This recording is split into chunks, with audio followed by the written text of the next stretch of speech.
Kasi nga, yung ibang mga bata daw ay nagrereklamo na. Parang natatakot sa kanyang lumapit, lalo na pag alam nila na, oops, hindi kape, hindi soft drinks, hindi tubig ang iniinom. Ibinunyag ng showbiz reporter na si OG Diaz sa kanilang YouTube channel na OG Diaz Showbiz Update ang di umano'y bali-balitang pagtanggal sa karakter ng aktor na si Baron Geisler sa serye nilang Senior High dahil sa di umano'y hindi katanggap-tanggap na ginagawa nito sa set.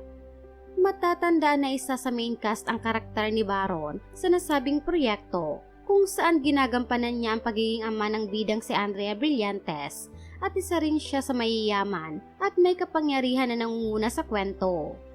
Ngunit tila nga raw mapipilitan na siyang tanggalin sa serye ayon kay OG Diaz dahil may nakapagsabi raw sa kanila mula mismo sa taong parte ng nasabing proyekto na di umano ay nakainom nga raw ito habang nagsushooting. Ayon sa kwento ng source ni OG, di umano ay tinatago ni Baron ng alak sa kanyang tumbler upang isipin daw ng mga nakakakita na tubig lamang ang kanyang iniinom. Ngunit maraming araw ang nakakapansin at nakakaamoy sa kanya sa set at nagsusumbong din ng ilan sa mga batang artista na natatakot na sila sa aktor tuwing nakaka-eksena nila ito. Mga pahayag ni OG, mukhang magdidesisyon na ang management na tanggalin itong aktor na ito. Kasi daw, hay nako, yan ang sinasabi ko. Talagang yung alak ay wala talagang gagawing mabuti sa katawan mo at sa pakikipagrelasyon mo sa kapwa mo artista. So gaano katotoo Baron Geisler na ikaw yung aalisin sa Senior High? Kasi nga yung ibang mga bata daw ay nagrereklamo na. Parang natatakot sa kanyang lumapit.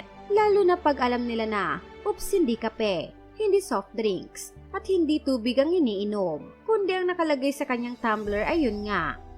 Hindi nga rin umano maiwasang manghinayang ni OG kay Baron dahil kung sakali man umanong totoo ito, ay sayang daw ang pagkakataon at tiwala na ibinigay muli ng ABS-CBN sa kanya, lalo't mahusay na aktor naman talaga umano ito. Ikinuwento nga rin ni OG ang mga panahon nung nakasama rin niya si Baron sa isang proyekto. Hindi niya rin umano maiwasang matakot sa aktor dahil pag nakainom nga raw ito ay nanlilisik ang mga mata nito, kaya umiiwas na lang daw siya. Marahil daw ay ganun din ang nararamdaman ng mga batang artista na kasama ni Baron sa Senior High. Mga pahayag pa ni OG, ako mismo na witness ko na talagang yung laman ng kanyang tumbler ay alak, na biglang tititigan ka ng ganyan. Syempre ako, matatakot din ako kaya minsan umiiwas din ako. Siguro ganun din ang nararamdaman ng mga kapwa niya artista dun sa Senior High, lalo na dun sa mga bata. Kasi trauma sa kanila yun, kung sakali na nanlilisik ang mata ni Baron, na mami-misinterpret nila si Baron. Pero si Baron, pag nanlilisik ang mata, ganun lang naman, hindi naman nananakit.